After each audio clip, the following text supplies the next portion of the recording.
राजनीति के अंदर ना एक बहुत ही गहरी और बुनियादी पहेली छिपी हुई है।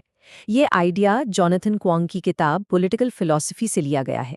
और सच बताऊं, ये एक ऐसा सवाल है जो किसी को भी सोचने पर मजबूर कर सकता है।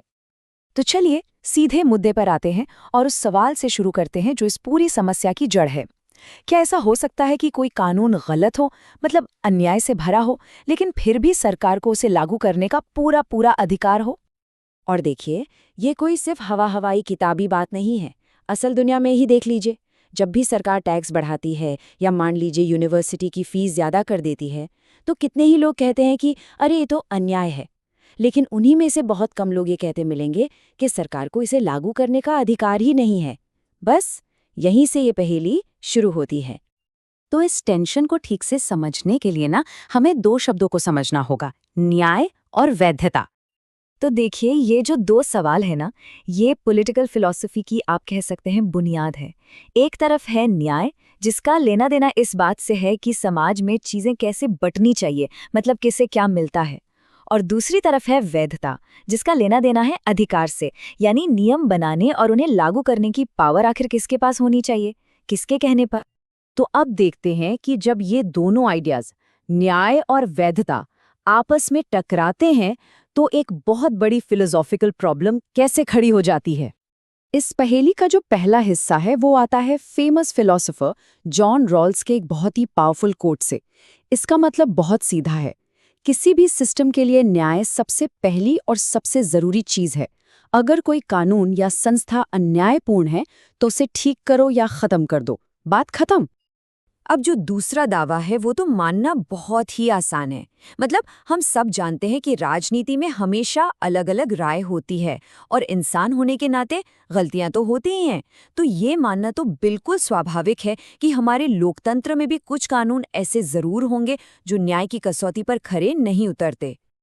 और फिर आता है तीसरा दावा, जो हमारी रोजमर्रा की समझ से निकलता है। जब कोई पुलिस ऑफिसर या टैक्स कलेक्टर लोकतांत्रिक तरीके से पास हुए किसी कानून को लागू करता है, तो हम में से ज्यादातर लोग यही सोचते हैं कि भाई वो तो बस अपनी ड्यूटी कर रहे हैं। तो बस यहीं पर आकर पहेली खड़ी हो जाती है। ये तीनों बातें अपने आप में तो सही लगती हैं, लेकिन एक साथ सच कैसे हो सकती हैं? अगर न्याय सबसे जरूरी है और कुछ कानून अन्यायपूर्ण हैं, तो फिर अधिकारियों को उन्हें लागू करने का अधिकार कैसे हो सकता है? और अगर उन्हें ये अधिकार है, तो फिर न्याय सबसे ऊपर कैसे हुआ? यही है वो गहरा लॉजिकल टेंशन। अच्छा, तो इस पहेली को सुलझाने का एक बहुत ही सीधा साधा, एकदम रैडिकल सॉल्यूशन भी है। इस नजरिए का नाम है सबसे पहले न्याय। और ये पहेली को सुलझाने के लिए क्या करता है, ये सीधे सीधे तीसरे दावे को ही खारिज कर देता है। इसका मानना है कि अगर कोई कानून अन्यायपूर्ण है तो उसे लागू करने का कोई अधिकार नहीं हो सकता, कभी नहीं। और ये पूरा आइडिया एक बहुत ही सिंपल सी बात पर टिका है कि सिर्फ सरकारी अधिकारी होने से किसी को कोई मॉरल पास नहीं मिल जाता। जो काम एक आम इंसान के लिए करना गलत है, वही काम एक अधिकारी के लिए भी गलत ही रहेगा। इसे समझने के लिए ना एक छोटा सा थॉट एक्सपेरिमेंट करते हैं। मान लीजिए किसी के पड़ोसियों को उसके बगीचे में उगा एक जंगली पौधा पसंद नहीं आता। वो सब मिलके वोट करते हैं और तय करते हैं कि इस पौधे को हटाना है। फिर वो उसे धमकी देते हैं कि हम तुम्हारे घर में घुसेंगे और तुम्हारी चीज ले लेंगे। अब कोई भी कहेगा कि ये तो सरासर गुंडागर्दी है, ये अन्याय है, उन्हें ऐसा करने का कोई हक नहीं है, भले ही वो बहुमत में क्यों ना हो। तो सबसे पहले न्याय वाला नजरिया यही बड़ा सवाल पूछता है। अगर पड़ोसियों का एक छोटा ग्रुप ये नहीं कर सकता, तो सरकार नाम का एक बड़ा ग्रुप वही काम कैसे कर सकता है? एक सरकारी अधिकारी को वही अन्याय करने के लिए नैतिक छूट आखिर क्यों मिलनी चाहिए? लेकिन इस सीधे साधे लगने वाले सल्यूशन के कुछ बहुत ही परेशान करने वाले नतीजे भी हैं। चलिए क्लारा की कहानी पर एक नज़र डालते हैं। क्लारा बेकसूर है, लेकिन उसे एक कत्ल के जुर्म में सजा हो जाती है। क्यों? क्योंकि असली कातिल बहुत चालाकी से सारे सबूत उसके खिलाफ प्लांट कर देता है। पुलिस, वकील, जज, जूरी सब ने अपना काम पूरी ईमानदारी से किया, पूरी प्रक्रिया का पालन किया। फिर भी आखिर में एक बेगुनाह इंसान को 25 साल की जेल हो गई। अब यहाँ सवाल ये उठता है, क्लारा के साथ तो बहुत बुरा हुआ, एक भयानक अन्याय हुआ, लेकिन सच सच बताइए, यहाँ गलती किसकी है? क्या हम जज, जूरी या पुलिस को दोषी ठहरा सकते हैं? उन्होंने तो बस वही किया जो सबूतों के आधार पर सही था। और यहीं आकर सबसे पहले न्याय वाला आइडिया फंस जाता है। ये हमें एक बहुत ही मुश्किल चुनाव करने पर मजबूर करता है।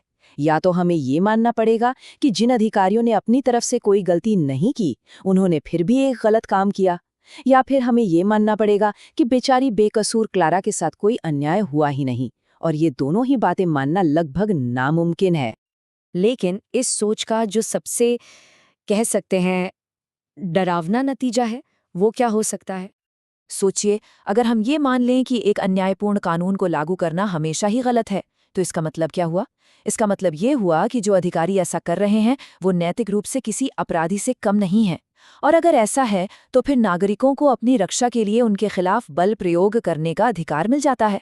क्या इसका मतलब ये है कि कोई नागरिक टैक्स कलेक्टर पर हमला कर सकता है या पुलिस से लड़ सकता है सिर्फ इसलिए कि उसे लगता है कि कानून अन्यायपूर्ण है? ये रास्ता तो सीधे सीधे अराजकता की तरफ जाता है। तो अब ये बिल्कुल साफ हो जाता है कि ये जो सीधा सादा दिखने वाला सॉल्यूशन था, ये असल में काम क्यों नहीं करता। सबसे पहले न्याय का आइडिया कागज पर तो बहुत अच्छा लगता है, एकदम साफ सुथरा। लेकिन असल दुनिया में, जहां अच्छे लोग भी न्याय पर अलग अलग राय रखते हैं, वहां इसके नतीजे बहुत ही खतरनाक हो सकते हैं। ये सैद्धांतिक सफाई के बदले में सामाजिक अराजकता की कीमत मांगता है। तो ये पूरी बातचीत हमें किसी जवाब पर नहीं, बल्कि एक और भी गहरे सवाल पर लाकर छोड़ देती है। जब हम एक ऐसे समाज में रहते हैं जहां अन्याय है, जहां असहमति है, तो फिर शांति से एक साथ रहने के लिए हमारी एक दूसरे के प्रति असली जिम्मेदारी क्या बनती है? ये एक ऐसा सवाल है जिस पर हम सभी को सोचना चाहिए।